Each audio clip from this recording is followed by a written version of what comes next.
The clock on the police station wall ticked past midnight. The dim fluorescent lights flickered, casting long shadows across the nearly empty station. The air was still, save for the rhythmic tapping of Officer Jake Holloway's pen against his desk. His shift was almost over. Then he heard it, a soft scratching at the front door. Jake's brow furrowed. This wasn't a neighborhood where strays wandered. He pushed back his chair, the wheels creaking against the tile floor, and made his way toward the entrance. The scratching came again, followed by a low, almost hesitant whimper. He reached for the handle, slowly pulling the door open, and there he was, a German shepherd, old, weary, his coat muddied from the rain, his eyes clouded but unmistakably sharp.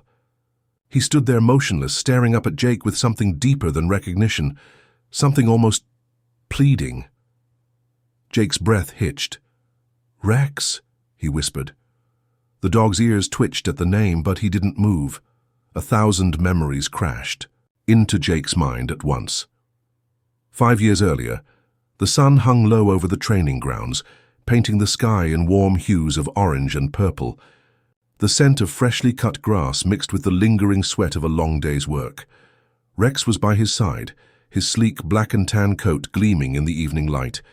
He was younger then, strong, fierce, every muscle taut with discipline and loyalty. "One more time, boy," Jake had said, tossing a battered tennis ball across the field. Rex didn't hesitate. His paws barely touched the ground as he sprinted, catching the ball mid-air before skidding to a perfect stop. When he returned, he nudged the ball into Jake's hand and sat at attention, tail wagging just slightly. A soldier, a protector, a partner. For 6 years, Rex had been more than just a K9. He had saved lives, tackled criminals, taken bullets meant for others. And when Jake had his worst days, when the weight of the job crushed his spirit, Rex had been there, silent, unwavering.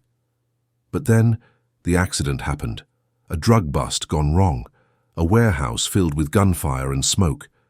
The last thing Jake remembered was shouting Rex's name before the world went dark. When he woke up in the hospital, they told him Rex had been retired. "Too injured to serve," they said. "He'll be placed with a new family." Jake had fought it, begged to keep him, but policy was policy. And just like that, Rex was gone. Present day, Jake blinked back to reality, his heart pounding as he stared at the dog before him. "You—" his voice cracked. "How did you—" Rex took a step forward, then faltered. His body swayed, exhausted. He was thinner than before, ribs barely concealed beneath his matted fur. His once proud stance was weakened by age and struggle. Jake knelt, his hands trembling as he reached out. "It's really you, isn't it?" But Rex did not move closer. Instead, he turned his head toward the station's hallway, ears perked as if listening for something. Then, before Jake could react, the dog collapsed. Jake lunged forward, catching him just in time. Hey, stay with me, buddy," he murmured, his fingers pressing against Rex's neck, searching for a pulse. It was there, weak but steady. Footsteps thundered behind him as another officer, Diaz, came running. "Holloway, what the hell?" Diaz stopped short, eyes widening. "Is that—" Jake barely nodded. "Get the medic kit, now." Diaz disappeared, and Jake turned back to Rex, his heart in his throat. "Where have you been, old boy?" he whispered, stroking the fur along Rex's ear, feeling the weight of the years that had passed between them. That's when he noticed it, a faint, jagged scar running down the length of Rex's back. One that hadn't been there before. A fresh wave of dread washed over Jake. What had happened to him? Where had he been all these years? And more importantly, what had brought him back? As the station's quiet hum carried on around them, one thing was certain. This was only the beginning. The police station's infirmary was quiet, save for the faint hum of fluorescent lights overhead. The scent of antiseptic hung heavy in the air. Jake sat on the edge of the examination table, his elbows resting on his knees, watching the old German shepherd lying motionless on a thick blanket. Rex's breathing was slow but steady. His once powerful frame now looked frail under the dim lighting. His paws twitched slightly, as if caught in some distant dream. Diaz returned with a small medical kit and knelt beside them. "Vet's on the way," she said. "But Jake, where the—" hell has he been all these years? Jake didn't answer. He was still trying to wrap his head around the fact that Rex was here at all. He reached out, brushing his fingers against Rex's fur, expecting some reaction, some flicker of recognition. Nothing. Rex didn't lift his head, didn't wag his tail, didn't even turn his eyes toward Jake. The dog that once never left his side now lay before him, completely indifferent. A lump formed in Jake's throat. "Rex," he murmured, leaning in slightly. "It's me, buddy, it's Jake." No response. It didn't make sense. Jake swallowed hard, his mind racing. Was it the years apart? Had Rex forgotten? Him? Or... He looked at the thin scar running down Rex's back again, dread creeping into his gut. "Someone hurt him," Jake whispered. Diaz exhaled, running a hand through her short, dark hair. If he was on the streets all this time, maybe he got into fights. Or worse. The thought sent a fresh wave of anger through Jake. Who the hell lets a retired K9 just disappear? His voice was tight, laced with frustration. They told me he'd be placed with a family, that he'd be taken care of. Diaz didn't have an answer. Silence stretched between them. Then Rex stirred. Jake straightened instantly, his heart hammering. The dog blinked slowly, his cloudy brown eyes opening. He let out a deep sigh and tried to lift his head, only to falter. "Easy, buddy," Jake whispered, reaching out instinctively. But the moment his hand moved toward Rex's face, the dog flinched. Jake froze. For the first time in his life, Rex had recoiled from him, as if he were a stranger, as if he were a threat. A sharp pang shot through Jake's chest. He swallowed hard, forcing himself to stay still, watching as Rex struggled to his feet. The dog's muscles trembled, but he managed to stand. His tail hung limp, his posture tense. Then he turned away from Jake entirely, like he wanted nothing to do with him. Jake clenched his jaw. "No." He shifted forward, lowering his voice, willing Rex to recognize him. "Hey, it's... Okay, it's me. You remember me, don't you?" But Rex didn't even look at him. Instead, he stared at the door, as if he wanted to leave. A weight settled on Jake's chest, pressing against old wounds he thought had healed. Diaz spoke carefully. "Maybe he's just disoriented. He's been through a lot." Jake shook his head. "No, it's more than that. He knew this dog better than anyone, knew how he moved, how he thought. Rex wasn't just confused. He didn't trust him, and that hurt worse than anything." Flashback 6 years ago. The night was cold, rain hammering against the pavement as Jake and Rex crouched behind an abandoned car. Gunfire echoed through the darkened alleyway. "Rex, stay," Jake commanded, raising his rifle as he signaled for backup. But Rex didn't stay. He lunged, straight toward the armed suspect. "Rex, no!" The gunshot rang out, deafening. Jake saw the impact, saw his partner stumble, but Rex didn't stop. He brought the suspect down, teeth sinking into the man's arm, until reinforcements arrived. Even bleeding, even in pain, Rex had protected him. Jake had cradled him afterward, hands slick with blood, whispering, "You did good, buddy. You did real good." Present day, now that same dog, the one who once trusted him with his life, wouldn't even meet his eyes. Jake clenched his fists. What had happened to him?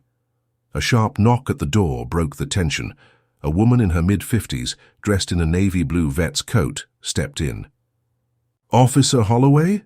Jake stood, clearing his throat. "Yeah, that's me."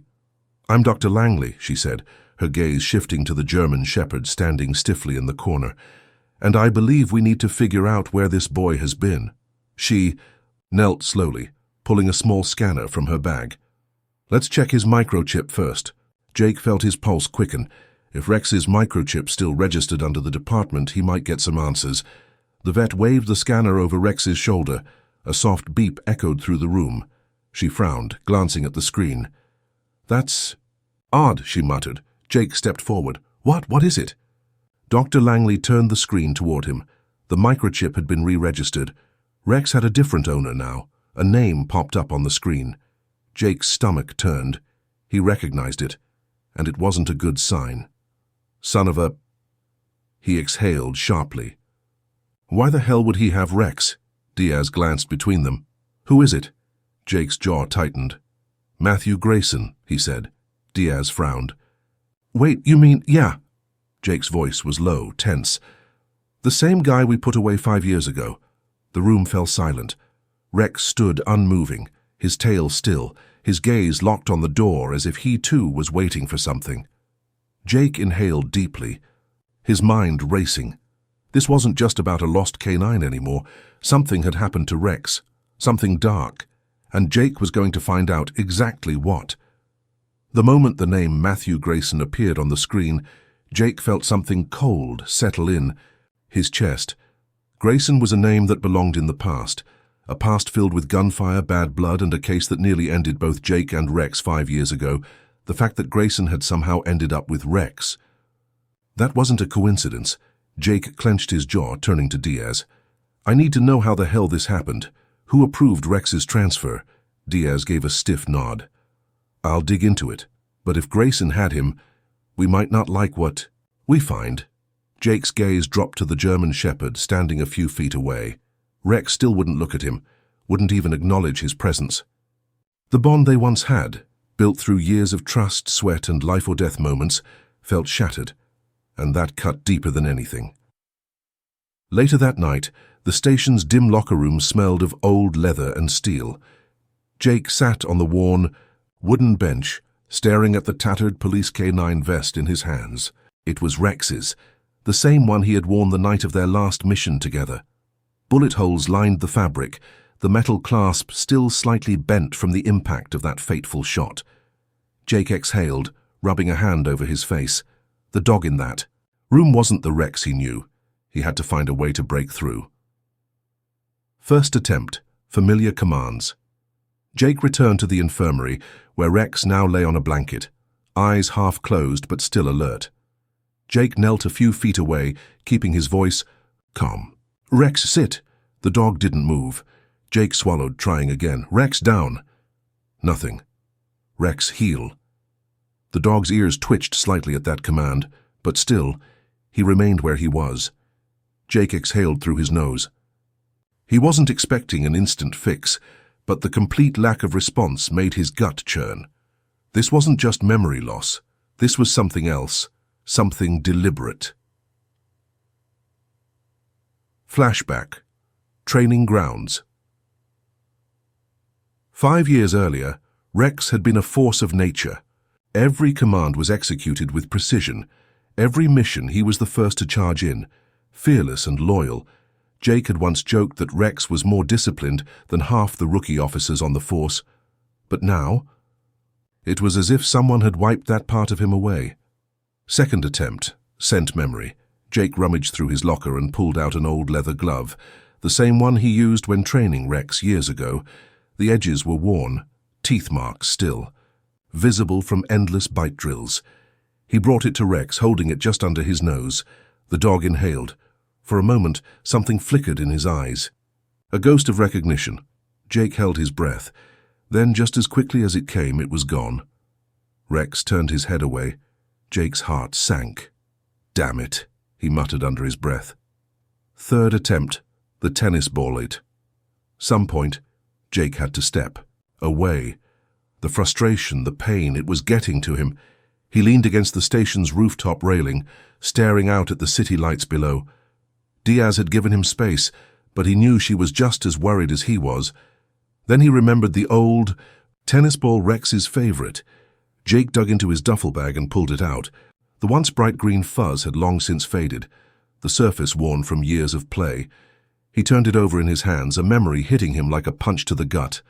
Flashback, the last night together. All right, one last time, buddy. Jake had tossed the ball across the field, watching as Rex bolted after it, tail high in the air. The ball had barely bounced once, before Rex snatched it up and sprinted back, his chest heaving from excitement. Jake had laughed, ruffling the dog's ears. You never get tired of this, do you?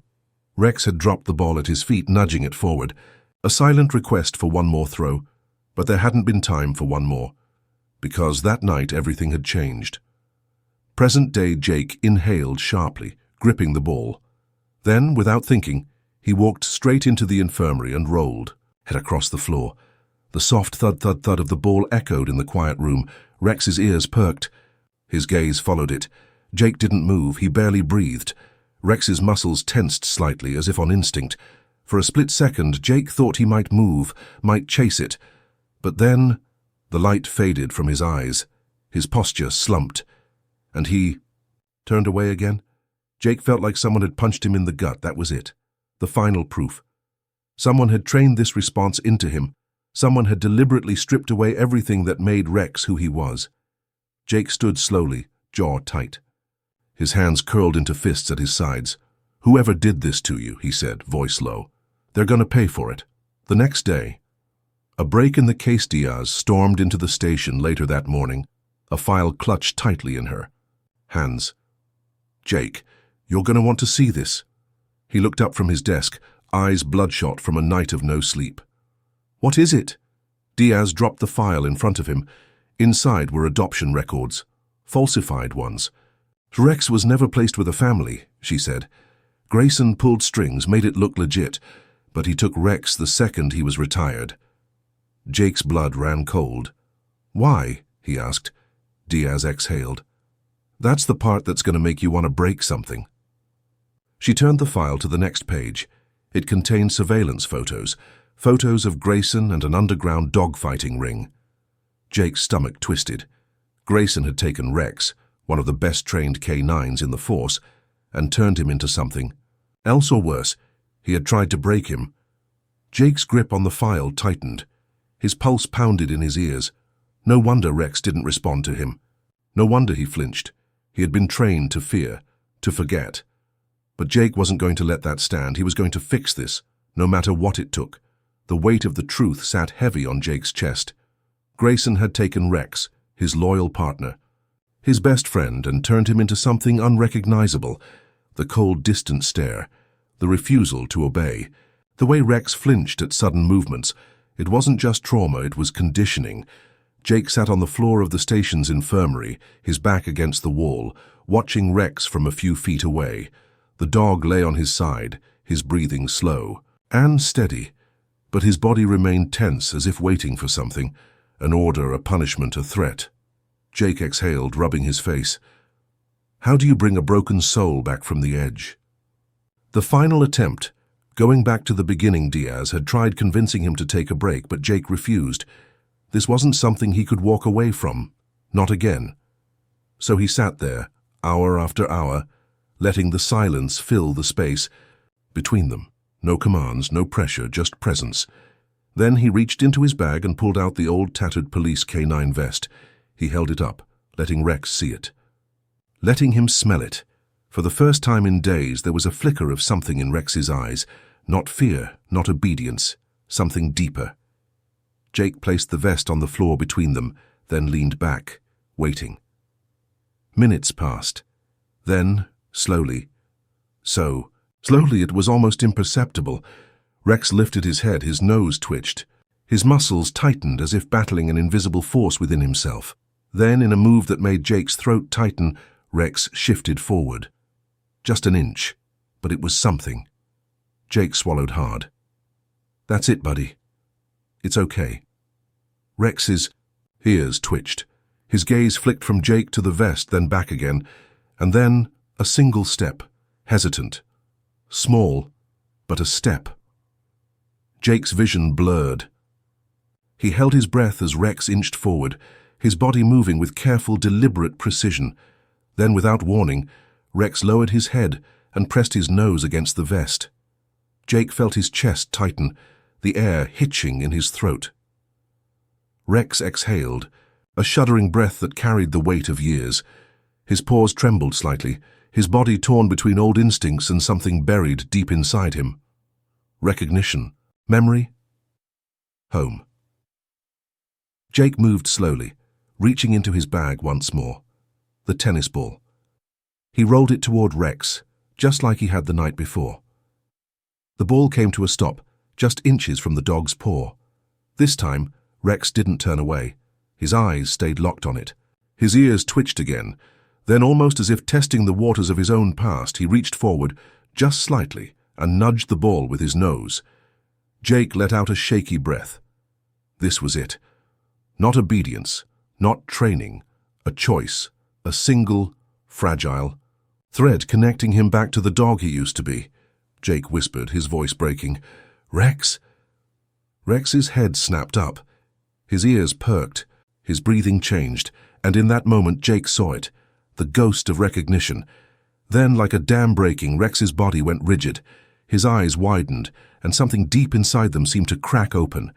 Then the tail moved, just a fraction. A small hesitant wag. Jake felt tears prick his eyes. He held perfectly still, afraid to break the moment. Rex took another step forward, then another. And then, in a rush of motion, he was there, pressing his head against Jake's chest, the weight of him almost knocking the air from Jake's lungs. Jake's hands came up instinctively, fingers sinking into the familiar fur. "Hey, buddy!" Jake choked out, his voice shaking. Rex whimpered, a soft, broken sound, before pressing closer. And just like that, 5 years of distance, of loss, of pain. They shattered. Jake buried, his face in Rex's fur, feeling the warmth, the life, the realness of him. "I'm here," Jake whispered. "I'm right here."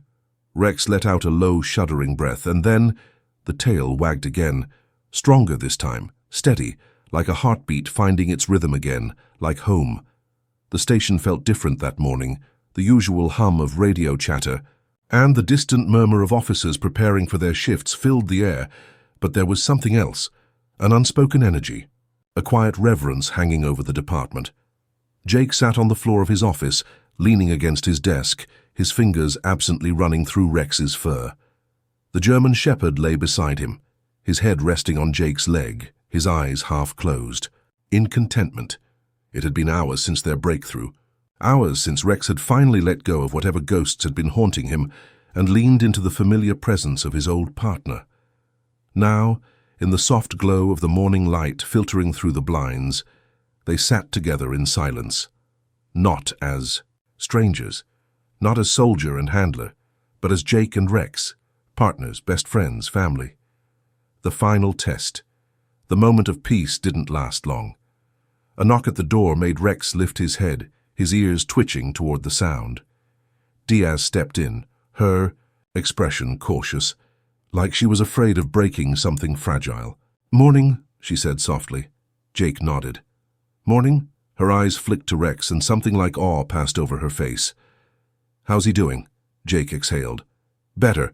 Still has a long road ahead, but he's here." Rex turned his gaze to Diaz, his expression calmer than before. Still guarded, still watchful, but not hollow. Diaz hesitated, then reached into her back pocket and pulled something out. A leash. She held it up, offering it to Jake. "Think he's ready?" Jake swallowed. This was it, the moment to see if Rex was truly home. He reached out, took the leash, and looped it gently onto Rex's collar. Rex stiffened slightly, his body tensing for just a second, then relaxing. Jake gave him a moment, then stood. "Come on, buddy," he said softly. Rex looked up at him, ears perking slightly. Then, slowly, he stood. The movement was careful, hesitant, but steady. Jake took a step toward the door. Rex followed. The tension in Jake's chest eased. They walked out into the hallway, officers stopping in their tracks to watch. Some whispered. Others simply stared, as if witnessing something they never thought they'd see again. Rex, once a ghost, now walking beside his partner once more. They stepped outside. The morning air was crisp, carrying the scent of fresh dew and warm asphalt. The training field stretched out before them, empty except for the distant sound of birds overhead. Jake unhooked the leash. For a moment, Rex just stood there, his eyes scanning the field, his body still as stone. Then, Jake gave a single command. "Rex, heel." Rex's ears twitched. His tail lifted slightly, and then, like the snap of a long-forgotten memory, he moved, not out of fear, not out of habit, but because he wanted to. Rex fell into step beside Jake, his movements fluid, natural, like muscle memory kicking in. Jake's throat tightened. One more test. He pulled the worn tennis ball from his pocket, held it up. Rex's eyes locked onto it, his body tensing, not with fear, but anticipation. Jake hesitated, then threw it. For a split second, The world seemed to freeze. Then, Rex took off. Dirt kicked up beneath his paws as he sprinted forward, muscles rippling with a force Jake hadn't seen in years. He wasn't broken anymore, he wasn't lost. He was Rex, his Rex. Rex reached the bull, scooped it up in his jaws and turned back. And then he ran back to Jake. Not out of duty, not because of training, because he wanted to. Jake crouched down as Rex barreled toward him, and when the German shepherd reached him, he did something Jake hadn't seen in over 5 years. He jumped on him, full force, unapologetic, unrestrained. Jake let out a laugh, real, deep, alive, as Rex practically knocked him over, tail wagging, ears perked, his eyes bright with something that had been missing for so long. Joy.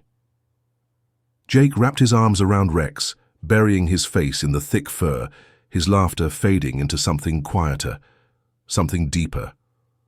"Welcome back, buddy," he whispered.